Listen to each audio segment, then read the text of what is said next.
What's up, everybody? My name is Steve Hoffa, and this is the Standing Still Podcast. Super stoked that you're here. Glad you're watching. Leslie Ferguson on this show. Was super excited. We were talking for a couple months, but she had a new book coming out, so we recorded this a few days before it officially launched, and I was so excited to get the opportunity.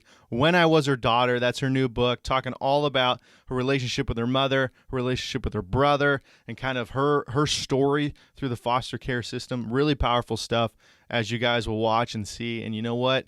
Definitely check out the link in the description to get your copy. I have mine on order, and I'm super excited to get this to read.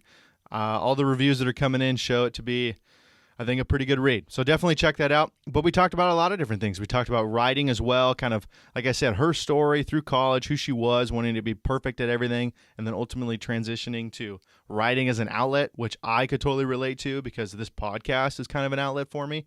But really great conversation, and I was just super stoked to have the opportunity to sit down and catch up and learn more about my English teacher in high school, Miss Ferguson. But with that being said, Leslie Ferguson on the Standing Still Podcast.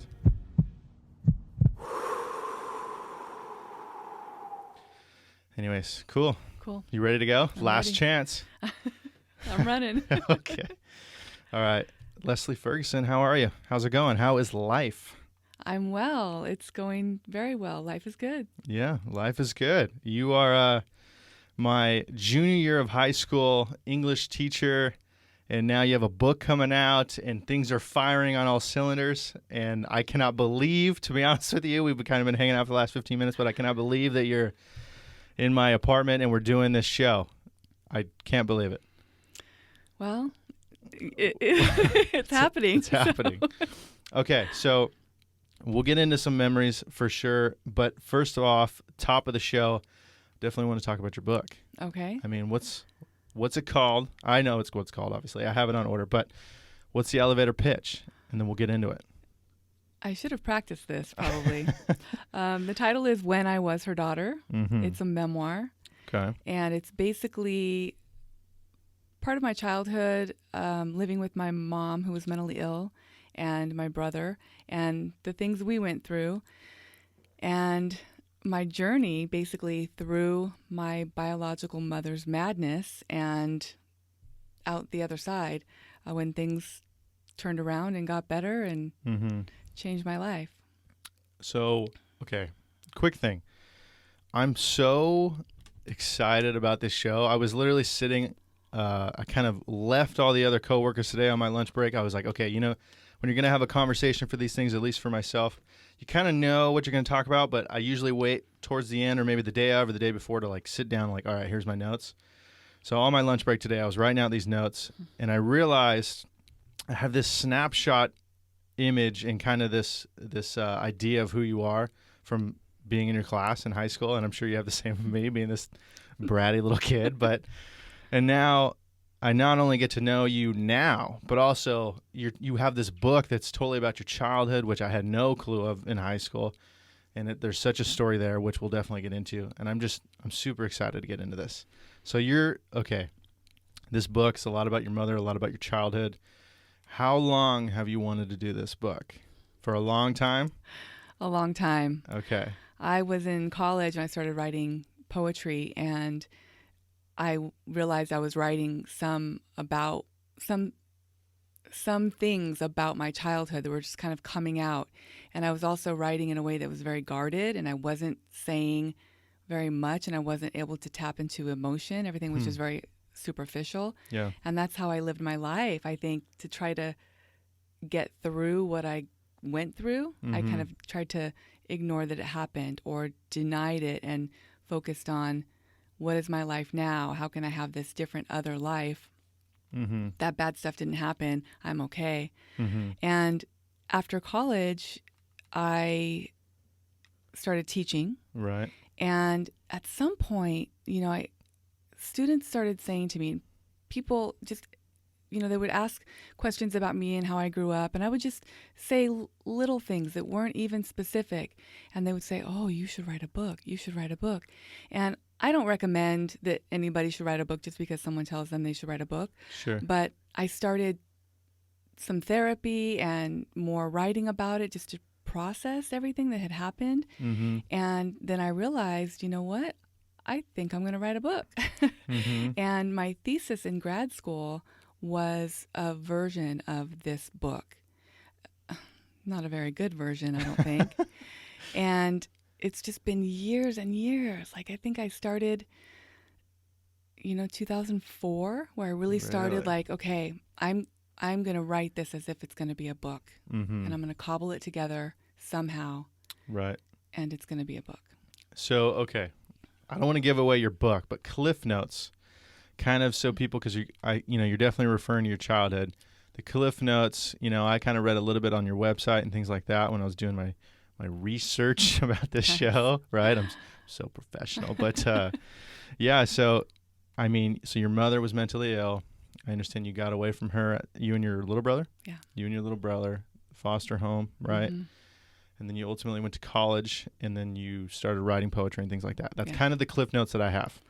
Okay. Well, you're missing a lot, but that's the basic. Okay. The basic story. Fair enough. The one thing I think that I will say without giving anything away was that my brother and I were separated, and we went to separate foster homes. Okay. And it was in one home that I was in where I met somebody who made a big difference and started to do things that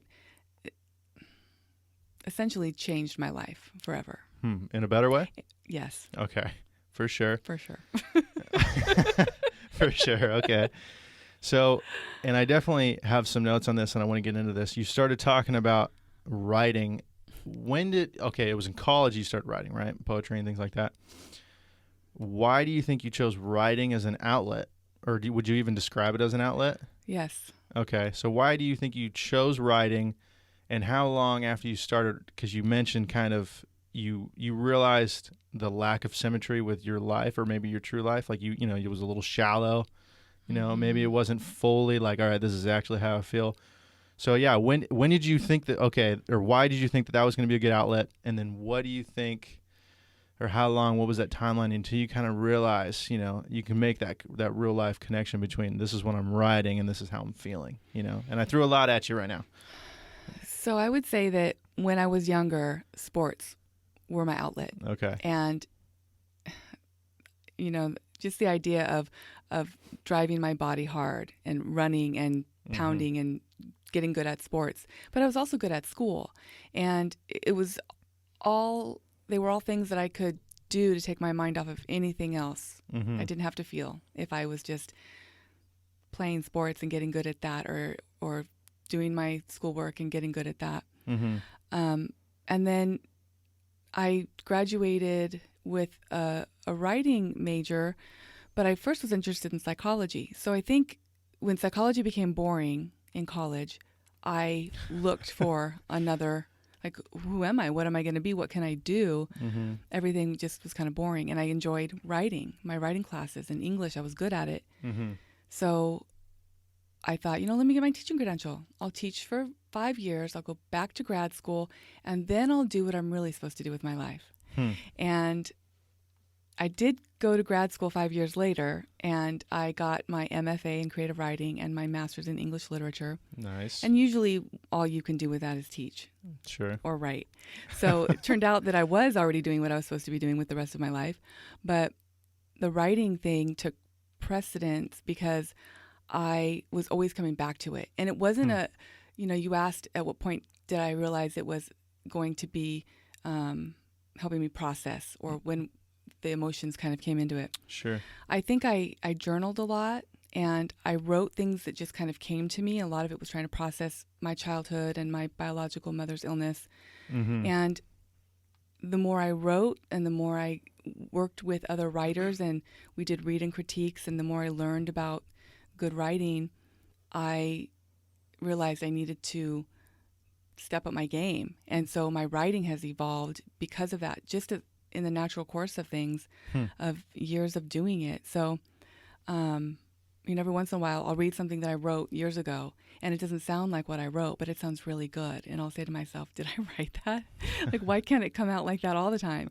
Because it's like the most mundane job, right? To sit and write. And it's rudimentary. you've got your pen and your paper, and you just, carve out some words, and then they become something. Sure. And I think I tried to really capture the feeling and the emotion of the experiences I had.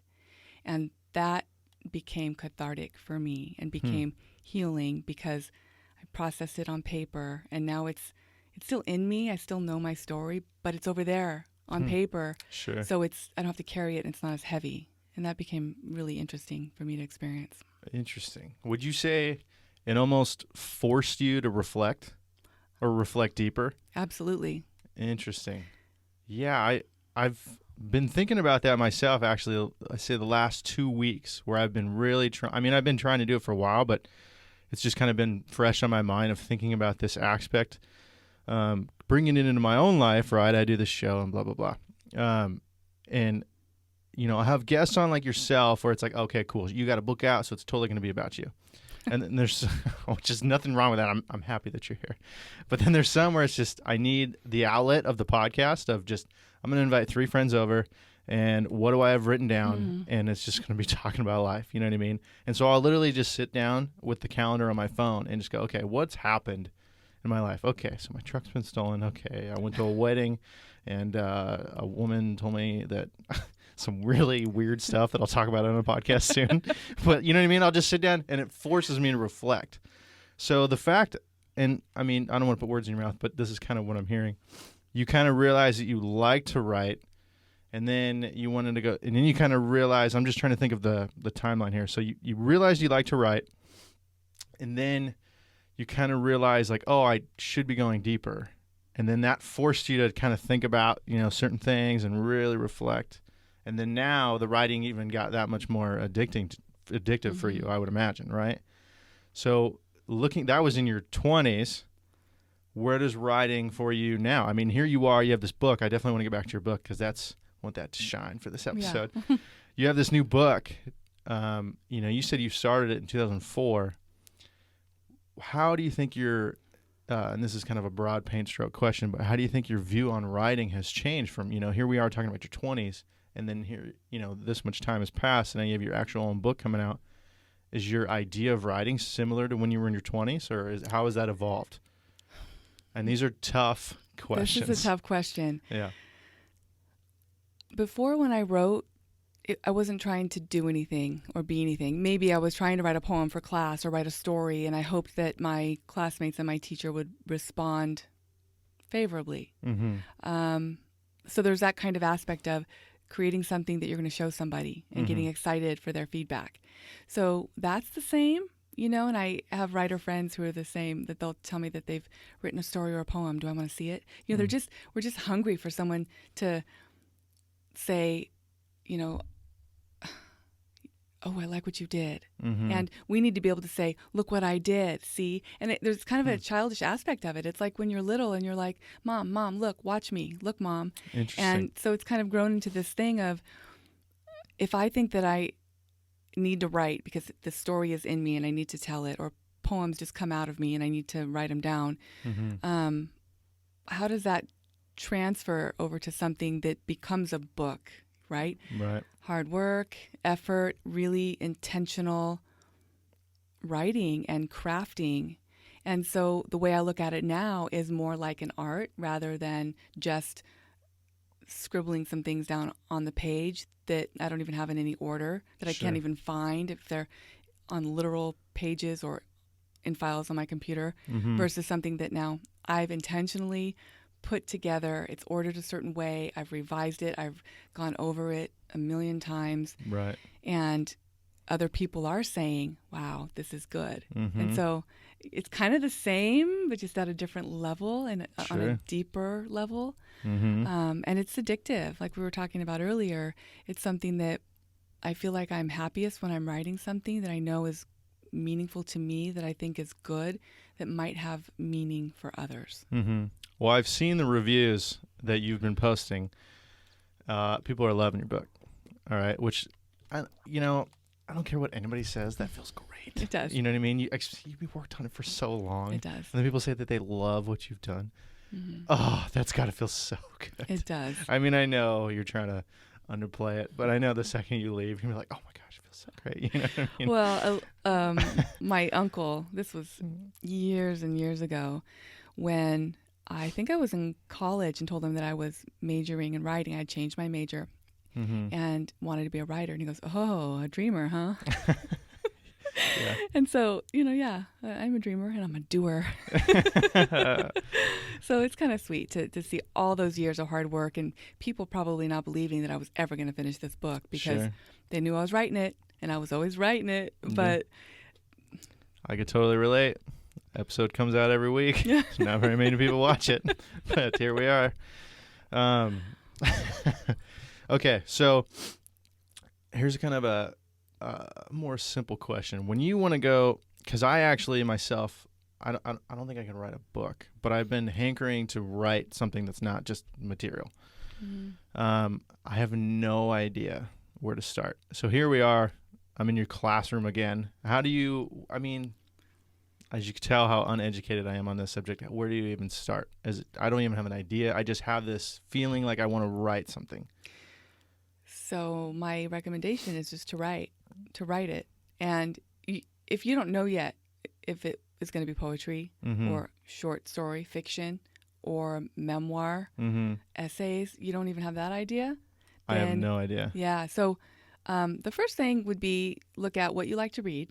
Okay. And if you're not reading, pick something up. Start reading, yeah. Figure out what you like to read. And maybe go that route. Like if you find a book of poems that you really love, maybe what you want to express can come out in the form of a poem. Or maybe it'll be something more long form. And, what do you have to say? That's another thing. Sometimes we don't know what we think or what we want to say until we see it on the page. And that's what crafting a book is about, is writing a bunch of stuff, a lot of which gets cut, and then trying to find the meaning in it and put it together in a meaningful way. It's, I think a lot of writers and memoirists in particular think, I've got time. I want to write my story. Let me write it. And then it becomes this narration of all the things they did in their life, and there's no story there. So I think you might have to do that first, write all the things, and then look for the story. Just start going. Just start writing. Going. That's because you might not even know. You might think you know what the story is, but you won't really until you amass thousands and thousands of words. Sure. And that happened with this book too. It's changed so many times, and I think I finally got it right. Okay, I have a story for you. This is from your class. I was a junior in high school, and this is the one time I was never a big fan of school. I could never handle the just, all right, sit down. I felt like there was a lot of, and I'm not saying this about your class specifically, I'm just broad school.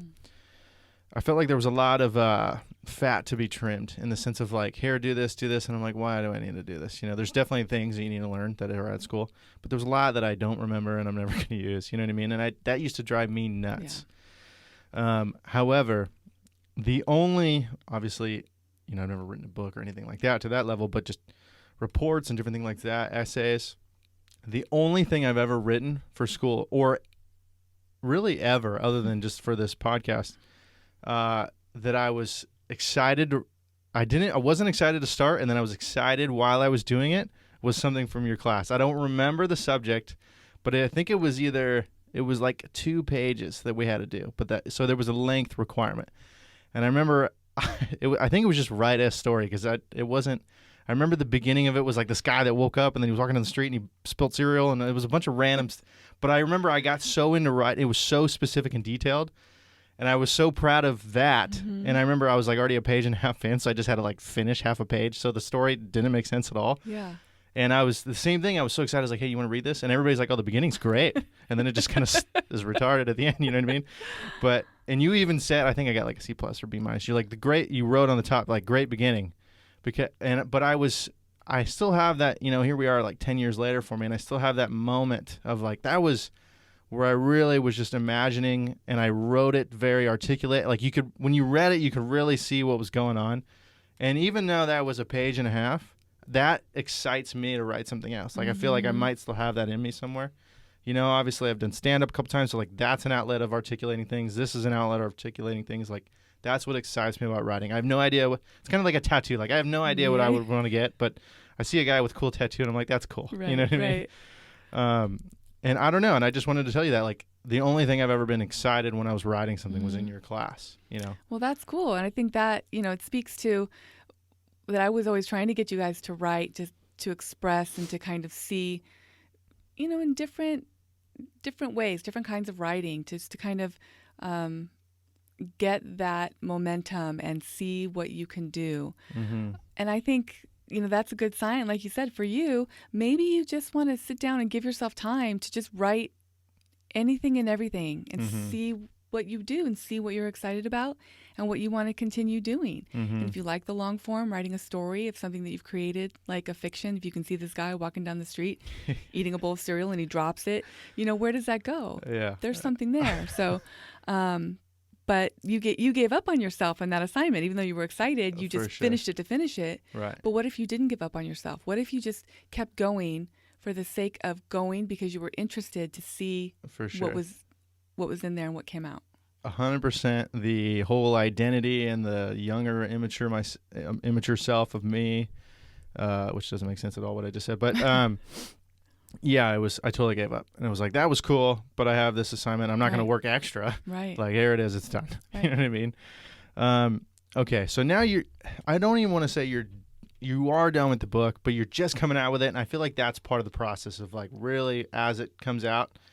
So I don't think you're totally done with this experience, but where are you sitting right now as far as, okay, your book, we're recording this a couple of days before it officially launches. Where are you at? I mean, a lot of years put into this book. What's your thoughts as far as we count down to this book coming out? Do you have a few thoughts?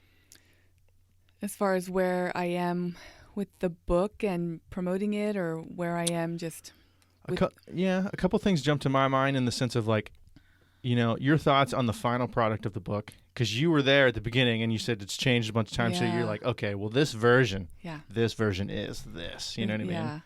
So my thought on that is that I believe I've made the book as good as I could make it. Mm-hmm. It's been read by others and revised and edited, and like serious good editors have looked at my book and given their thoughts or ideas. And the book now has an epilogue. Mm-hmm. It did not have an epilogue, but at the suggestion of one of my editors who I value and appreciate, she said, the story just feels like it drops off because we want to find out what happens with you and your mom now, my mom who became my mom. Mm-hmm. And so I dug in and went and wrote the epilogue. And so I feel like the book has a better sense of completion and finality. Sure. Like we see the beginning when things are tough for this family and kind of how it moves and the arc of what happens and the ups and the downs. And so I feel like where I am is that I'm very proud of it, and I want people to respond well to it. Mm-hmm. But also, if at the end of the day it sees the people that have picked it up so far and that's it, I think I would be proud. I would still be trying to promote it, like, hey, want a book? Yeah. But because I've been told that people need to read it, that people, especially people who work with children in the child welfare system or people who work in mental health, that it's a look at kids who go through something with a parent who is mentally ill, Mm-hmm. and kids who are in the foster care system, and adults who are working in these systems don't necessarily know what it's like. Mm-hmm. And they're working with children who are going through this, and they Right. often don't know how to help them. Mm-hmm. So I'm hoping that the book will help people and that it will inspire people and give them hope. Mm-hmm. So just a total line of perspective offered. That's pretty cool. Was that something that you kind of had originally of like, I'm really going to provide a perspective? No. That just came about. No. Originally it was like, I got to get this stuff out of me. I got to write about it. And people are telling me I got to write about it. So I guess I'll write about it.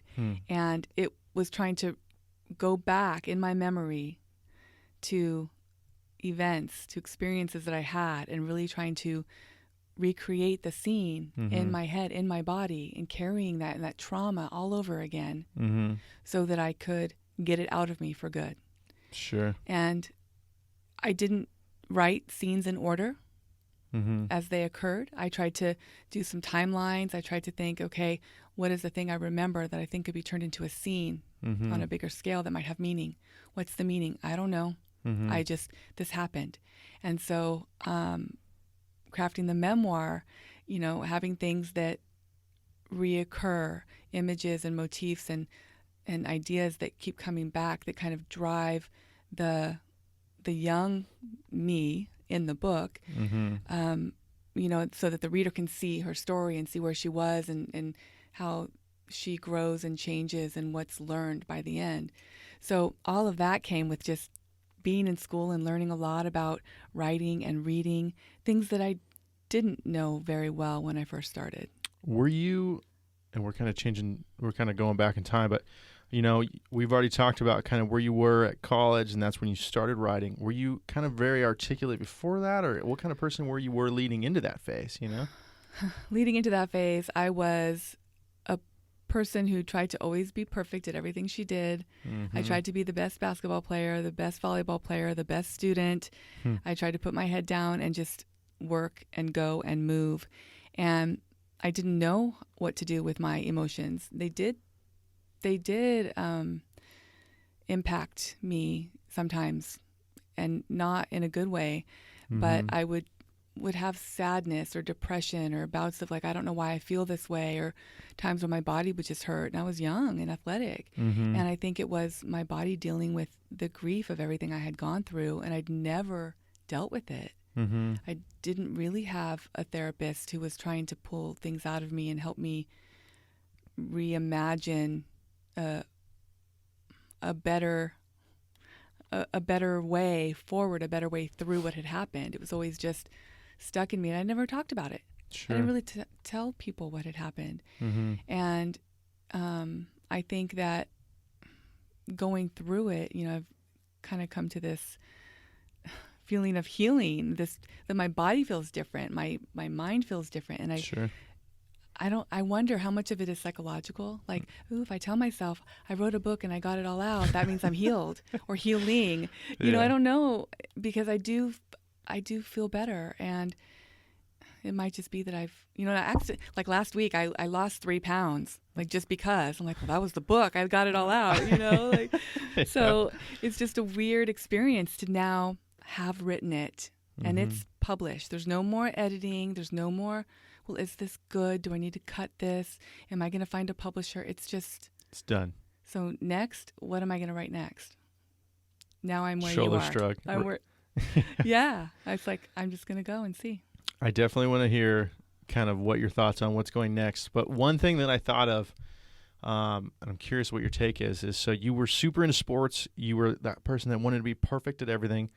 In sports and kind of imperfect at everything, to me, sounds like you can really lean on statistics, which is sports is all about, right? It's points and assists, and it's super statistical. And then here you are, and you transition into this writing, which there's definitely good writing and bad writing, but it's not statistical at all. It's all interpretation, and you know what I mean? So here you want to be perfect, and it's all statistics, and then you kind of transfer into, and it totally works and helps you out. Isn't that kind of crazy? Yeah. I don't know. That's super cool. That's what I was thinking of. Well, that's an interesting perspective. That's true. It's, maybe to let go of needing to have the highest GPA and the most points and rebounds in a game, or the most wins, to this thing that is so subjective that, can I feel safe? Can I feel like, even if there is no strict measurement of whether or not it's good or meets the mark, maybe that in itself is a type of, well, I've let go of so much to be able to do this thing, which is a big question mark. So it's interesting that you brought that up. Yeah, that's a curious take. Okay, so you going forward, passion projects, things like that. You're only as good as your last book, right? When's your next book coming out? I'm kidding, of course. It's so true. It's so true. So marketing a book, promoting a book, doing social media, all of that is a huge time suck. Yeah. It it is a lot of work. And I'm trying to do that. I was trying to do that and write the book a little bit. So I'm not thinking yet about what is next. However, I do have a couple of projects that I've started, and I'll pick one of them. I have another memoir that I want to write, 2 other memoirs that I would like to write, and I might go that route. Cool. But I also like the idea of breathing a little bit and writing fiction, and seeing if I can do that, because it's a different beast and it's challenging. But memoir takes so much out of me. Really? You got to go back and relive the past. Yeah. And it's not the good things, because if you wrote a book about all the good things, nobody would read it, because it would be boring as hell. Yeah. People want to read things they can learn from, about trials and tribulations and things that people have been through that they've overcome. So I have a couple of ideas for that, but it would be opening the door to the past again and diving in. And I don't know if I want to go there.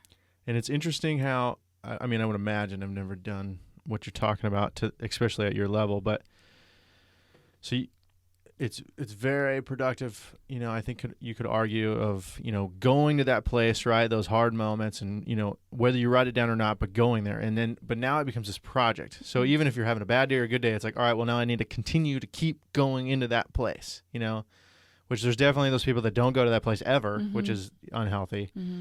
But then there's the struggle of like, all right, well, I need to get into that, you know, whether it be sadness or whatever it is, you know, I need to get into that, really get into it to write well. And it's like, well, you keep getting into it every single day, you know, that, and then to just pull yourself out and go, okay, well, that was then, you know, let's go to dinner. You know what I mean? Like, that's go hard. To dinner and cry.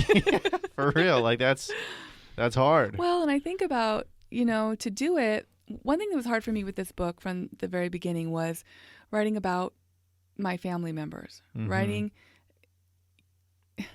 putting in stone things that happen, and are my family members going to be okay with this? Am I going to be offending anybody or hurting anybody? And I had to stop thinking that. I just had to write my story, what was true for me, but I suspect, because I can already feel it creeping up, that if I write memoir again, or when I write memoir again, that same concern will come up. These people are going to read this, and I've written about them. Is it fair for me to write about them? And the answer, I know, is yes, because it's my story. And if people don't want to be written about in one way, they shouldn't act that.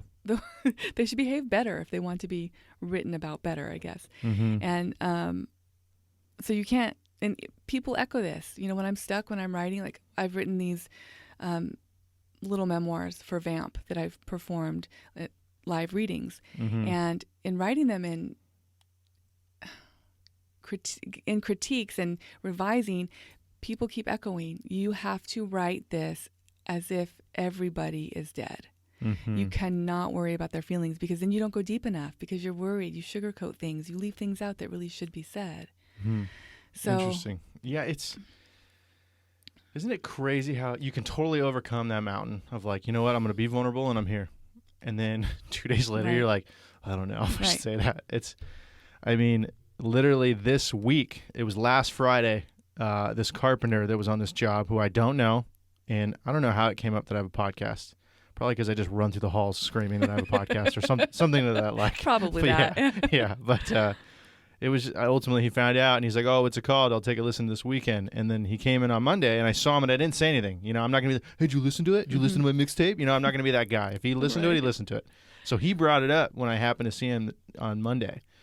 And he said, he's like, oh, yeah, I listened to your show. And I'm like, oh, which one did you listen to? He's like, I listened to the one where your truck got stolen. And in my mind, I go, okay, here's this dude that's carpenter, right? He's a real man's man. And he listened to a 30-minute episode about me talking about how my truck got stolen. But the real kind of broad stroke of that episode was, you know, hey, I need to believe in myself. And sometimes I don't do that. That was kind of me being a real vulnerable episode. So now this guy I'm face to face with on a construction site is like, hey, I heard you cry on this pod. You know, I didn't cry, but basically. And so I'm like, oh, that's tight, dude. You know what I mean? Like, thanks for listening. He's like, no, it was really good. I listened to the whole thing. I loved it. And it was just like, okay, cool. You know, but it's interesting how that works out. Well, that's where the meaning is, right? When we can become vulnerable and where we become braver to share something that we feel a little uncomfortable sharing. Yeah. Because otherwise everything's so superficial that nobody can relate to it. Yeah. And if you don't talk about something, then you're talking about nothing. Yeah. I've kind of learned that a little bit here. Yeah, for sure. Yeah. Okay, so sorry, I'm thinking I'm teaching and I'm learning. Everything's great. Okay. You talked about VAMP. I don't know exactly what that is. What is that exactly? Let's tell the listeners what that is. There is an online writing community called So Say We All in San Diego. Okay. And they have a couple of different shows and ways for writers and performers to be involved. Okay. And VAMP is, I think it stands for Visual Audio Monologue Performance. Okay. And sounds good. Right? Matches. Yeah.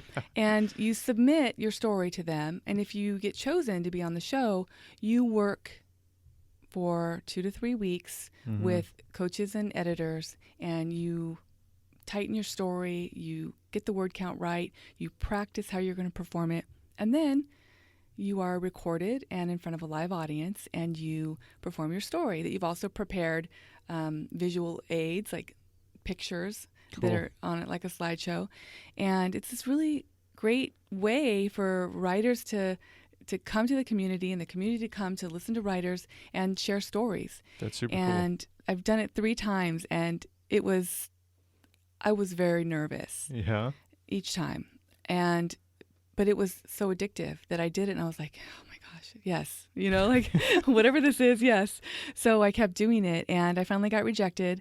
And I see why. I look at my story, I'm like, yeah, but I was trying to get in because it was for the October show, and I love October and Halloween. But realistically, I didn't have time. I had no business because I was trying to get this book out. Sure. And so I was glad that I didn't get chosen. So it was like things in the universe were aligned. But it's great, and it's a way to practice getting your work out there and getting editors to help you make it better and tell stories better. Plus, isn't it, you can get so caught up with, and this can go outside of writing, but you just get so caught up in your own, whatever you're working on, right? You need that second set of ears, that second set of eyes.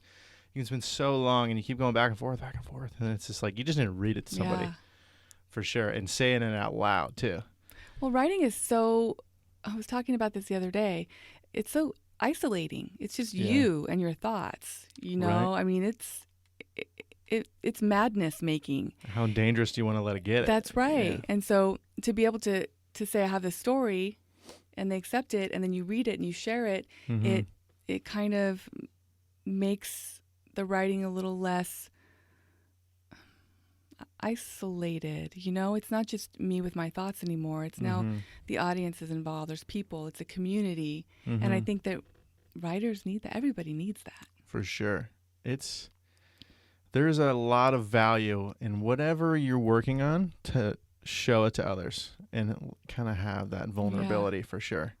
And I love the fact that the first thing you described, you're like, oh my gosh, I was so nervous doing it. And then the next thing after that was, oh, I was so hooked, but I had to go back. Yeah. It seems like there's a lot of instances where those two follow each other. Right. You're so terrified, but then you got to do it again. Right. And that's just life in general, I feel like, a lot of the times. Okay, so you're not teaching anymore, or are you still teaching? I'm not teaching. You're not teaching anymore? I'm not teaching. Me and a million other kids just ruined it for you, huh? Oh, no. It's all the kids that are missing out. Yeah, right. No, I loved it. My students were the best part of that job, and getting to show up every day and work with you guys and laugh with you and, try to open things up for you to see things that you hadn't seen before. Right.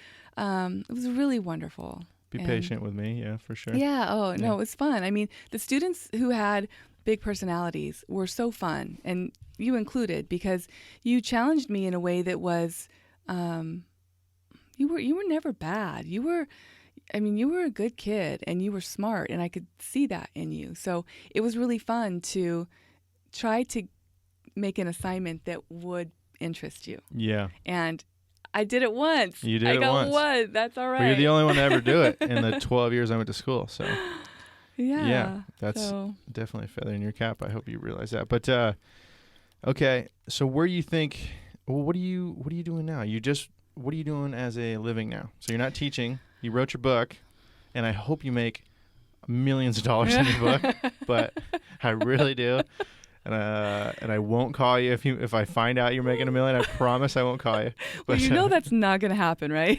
You know what? We're both dreamers here. Yeah, that's right. We're both dreamers. Yeah, I'm putting it out into the universe, and where it goes, it's got its own legs now. So, so I am working in publishing. Okay. And I love it. Okay. I am editing and helping authors publish. Mm-hmm. So I'm doing some project management where I guide the author through the publishing process from A to Z. Mm-hmm. And it's been fun. Has it been?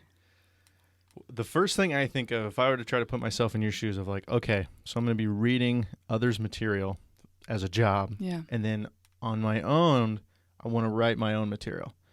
Is it hard, or have you noticed kind of your style a little bit? You know, all right, I need to distinguish. I mean, my example is the few times I've done stand-up. When I go up there, I'm not myself. I'm just trying to imitate what I think a stand-up would sound like.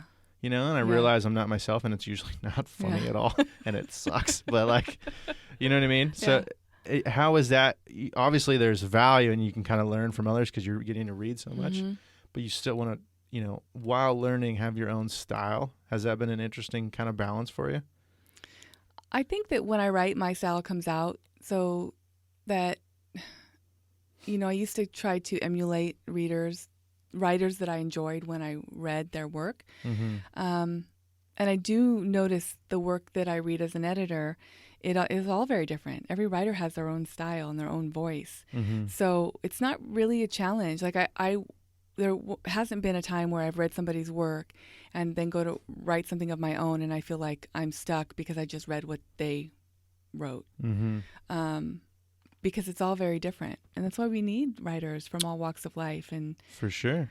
Yeah. So it hasn't really been a hindrance, except I haven't had time to write anything new, although I wrote the Vamp performances and some poetry here and there that's been published. So I've still been doing a little bit. Yeah. I just throw that out there. I haven't really been doing much, just publishing, Oh, wait, you didn't ask what else? Okay. Yeah. So very cool. Also, though, I want to say, as far as teaching, I've been thinking about, teaching writing and San Diego has great programs and stuff for writers. And I thought maybe I would do that. But I really like writing, so you can't do it all. If I'm going to work in publishing and write other stuff, that's a lot already. And take care of relationships, my family, and, my cats and my husband, it's a lot.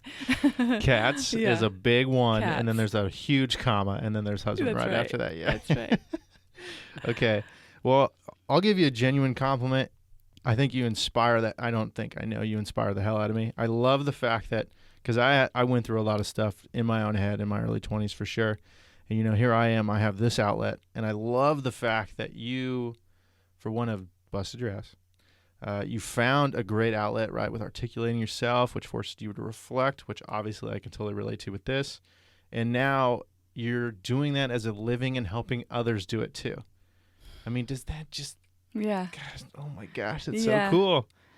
Miss Ferguson, icing, that's super cool. Aren't you excited? I'm very excited. You're living the dream now. Yeah, I am. And I'm so glad that I had my 2 decades of teaching and had that experience, because I grew up in that. I started teaching when I was 22.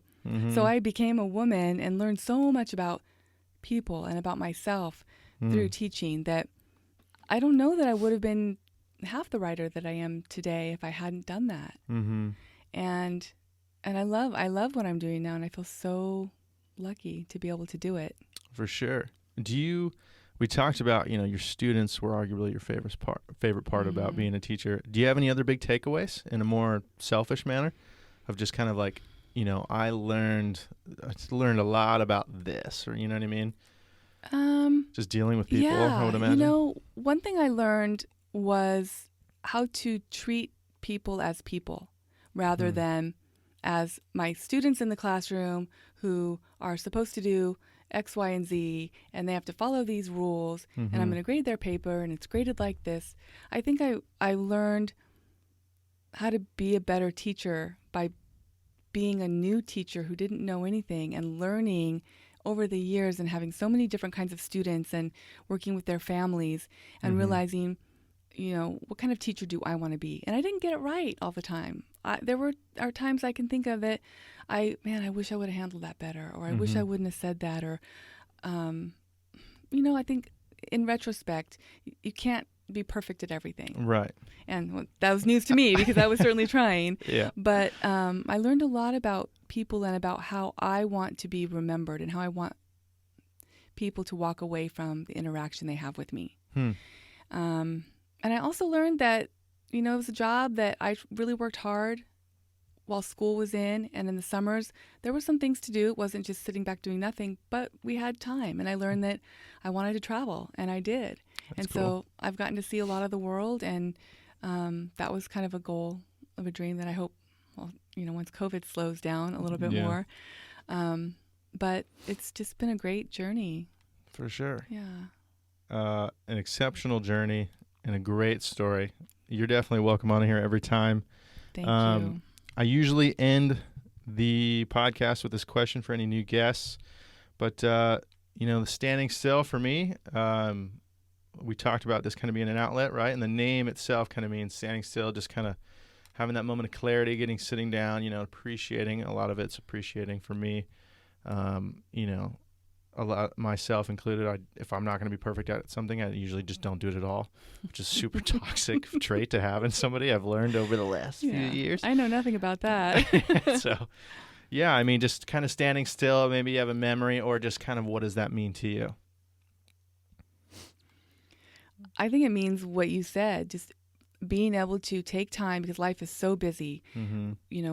We don't really take time to just sit anymore. We have a screen in front of our faces. We have things that we're rushing one thing to the next, and we're so busy. But if you can just breathe, breathing's been big for me. I realized my whole life I have been breathing incorrectly. And so, really? So to realize that was it wasn't surprising. At the same time, it was, I'm alive. I've been breathing. I've been getting the job done. Yeah. But it means to be able to sit comfortably with yourself and to take those deep breaths and to give yourself time to experience what you're experiencing and to be able to move peacefully through your day, through life, through the world. Right on. It's a good answer. Not all of them are good answers. I'll tell you that right now. Some people are like, I think it's cool. You're like, all right, that's tight, dude. We'll just shut this show down. But, everyone's like, I can stand still. I do it all the time. Right.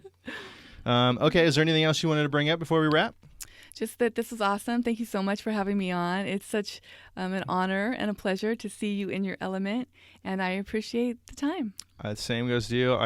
I'm super blessed that we were able to make this happen. We've been talking about it for the last few months because I knew your book was coming out, and to have you in studio as well, up from San Diego. I know you're visiting other people. You didn't come up just for the show, which I would have definitely said no. But anyways, yeah. Thank you so much. Thank you. All right. And thank you guys for watching on YouTube and as well as listening wherever you like to listen to podcasts. And we are out.